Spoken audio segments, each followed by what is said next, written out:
I like how long things take. Yeah. I love it. It's like just there's this painting over here. Like I've committed to it taking 5 years. It feels like it already, by the way. Yeah. So how long has this taken so far? I'm about a year into it. And I'm just, but in our busy world, like I there's just no time. I remember I read the Thomas Hart Benton autobiography. And he just like talking about painting these murals in like Jeff City, Missouri, and other places, and how he would have like a year or two to work on them, and meanwhile I'm like doing these murals that I have like a week to do. And I'm just like, oh my God, it's like the world is so fast. Like everything is so fast. So I just think if you can carve out some slow time in your life, like why not? Like let's just make some slow work, some slow things. It's like that's why slow cooked food is epic, because it's juicy. It's like it gets in there. Like that's what I don't know. So and I think in the rise of more technology and more things, like more things should be made by hand.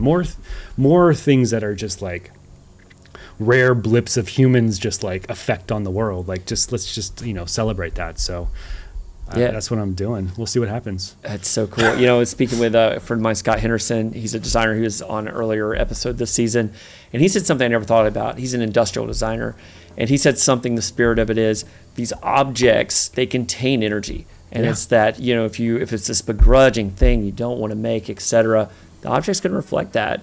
Meanwhile, your 5-year joy, I mean, there's energy that's trapped there. It's like a totem or something. Absolutely. I played Dungeons and Dragons when I was a kid. Yeah, you did. Yeah, I did. It's like, go ahead.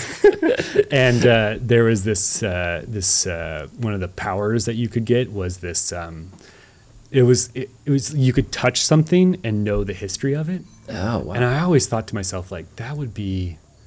I can imagine it would be like sometimes a burden, because you would maybe get a blast of something you didn't want to know. Yeah. But the stories are in all these objects, and to know them and to like to like know the journey that something takes is amazing. Like, one of the things that I love about like making paintings and putting them in the world is like, that like I have some paintings in China and some paintings in Australia and some just around the world, that like these things have first off, they've actually traveled. They like got on an airplane, like booked a ticket, went over, got the passport, filled out the paperwork, they made it there, and then that's the beginning of their journey. And if you can make something that someone wants to hold on to keep alive.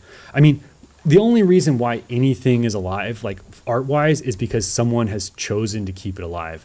Everything wants to die. Like every piece of paper will dissolve into nothing over time, except for the ones that we have chosen actively to keep, to cherish, to do that. And like that's a good human goal, like to be able to make something and it hopefully becomes like a family heirloom, just something that passes through generations is again, like the egomaniac artist perspective is like, fuck yeah, that's what I want to do. Yeah, well, I mean, we talk a lot rightly about sustainability in the world. Clearly that's important.